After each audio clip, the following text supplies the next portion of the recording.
ദാനവും പ്രതിഫലവും. ഫിലിപ്പിയ ലേഖനം 4:17. ഞാൻ ദാനം ആഗ്രഹിക്കുന്നു എന്നല്ല, നിങ്ങളുടെ കണക്കിലേക്ക് ഏറുന്ന പ്രതിഫലമത്രേ ആഗ്രഹിക്കുന്നത്. Not because I desire a gift, but I desire fruit that may abound to your account.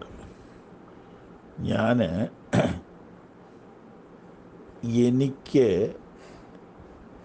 ദാനം ലഭിക്കണം എന്ന ആഗ്രഹത്തിലല്ല ഈ സാമ്പത്തിക വിഷയങ്ങൾ സംസാരിക്കുന്നത്, മറിച്ച് നിങ്ങളുടെ കണക്കിലേക്ക് ദൈവിക പ്രതിഫലം ലഭിക്കണം എന്ന ആഗ്രഹത്തിലാണ് ഞാനിത് എഴുതുന്നത്. ഈ ഒരു വാട്സപ്പ് സന്ദേശം ഒരു ഫിലിപ്പിയ ലേഖന പഠനമല്ലല്ലോ, എങ്കിലും അതുവഴി വന്നതുകൊണ്ട് നമ്മൾ ഈ വചനത്തിൽ ഇപ്പോൾ നിൽക്കുകയാണ്. സത്യസന്ധമായി നമ്മൾ ദൈവമുൻപിൽ, ദൈവവചനത്തിൻ്റെ മുമ്പിൽ നമ്മെ പരിശോധിച്ചാൽ നമ്മൾ ദാനങ്ങൾ ആഗ്രഹിക്കുന്നവരാണോ? അതെ എന്നായിരിക്കും ഉത്തരം. എത്ര ഉള്ളവരാണെങ്കിലും എത്ര പ്രായമായാലും ഒരു ഗിഫ്റ്റ് കിട്ടുന്നത് ഒരു സന്തോഷമുണ്ടാക്കുന്ന കാര്യമാണ്. അതുകൊണ്ട് നമ്മൾ ഗിഫ്റ്റ് അങ്ങോട്ടും ഇങ്ങോട്ടുമൊക്കെ കൊടുക്കുന്നവരാകണം എന്നാണ് പൊതുവെ ഒരു പഠിപ്പിക്കൽ. എന്നാൽ ഒരു ലീഡർ, ഒരു പാസ്റ്റർ, ഒരു ക്രിസ്തീയ മിഷണറി ദൈവവചനം പഠിപ്പിക്കുന്നയാളാകയാൽ അദ്ദേഹത്തിൻ്റെ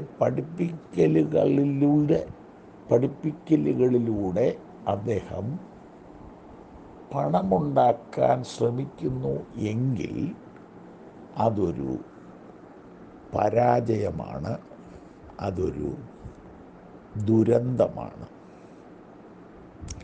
ദ്രവ്യാഗ്രഹം സകലവിധ ദോഷത്തിനും കാരണമെന്ന് പഠിപ്പിക്കുന്ന ബൈബിൾ കയ്യിൽ വെച്ചുകൊണ്ട് പണമോഹിയായ ഞാൻ പ്രസംഗിച്ചാൽ അത് ക്രിസ്തുവിനും ബൈബിളിനും അപമാനമായിരിക്കും.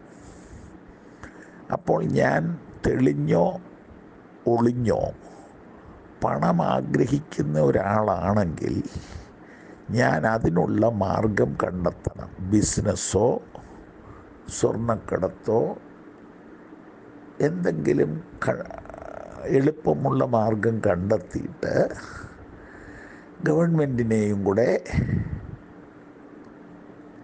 തൃപ്തിപ്പെടുത്തുന്ന നിലയിൽ പോകാൻ ശ്രമിക്കുക. കള്ളത്തരങ്ങളോ അഭിനയങ്ങളോ ഒക്കെ കാണിച്ച് പൈസ ഉണ്ടാക്കുന്നവർ നമ്മുടെ സമൂഹത്തിൽ കുറവല്ല. നേരെ ചൊവ്വേ പണമുണ്ടാക്കുന്നവരും ഇല്ല എന്ന് പറയാൻ പറ്റില്ല. എന്നാൽ വിശുദ്ധ ഗ്രന്ഥം ഉപയോഗിച്ചുകൊണ്ട് പ്രസംഗിക്കുന്ന ഒരുവൻ പണം ആഗ്രഹിച്ചുകൊണ്ട് ആ സുവിശേഷ പ്രവർത്തനം ചെയ്താൽ അതിൻ്റെ അന്ത്യം ചിന്തിച്ചതിനേക്കാൾ വേദനാജനകം ആയിരിക്കും. അതുകൊണ്ട് നമുക്ക് നമ്മെക്കുറിച്ചും നാം കേൾക്കുന്ന വചന ഘോഷകരെക്കുറിച്ചും ചിന്തിക്കാം. പണത്തിൻ്റെ ഒരാഗ്രഹം ഇതിൻ്റെ പുറകിലുണ്ടെങ്കിൽ അത് വിട്ടൊഴിയാം. ദൈവം നമ്മെ അനുഗ്രഹിക്കട്ടെ.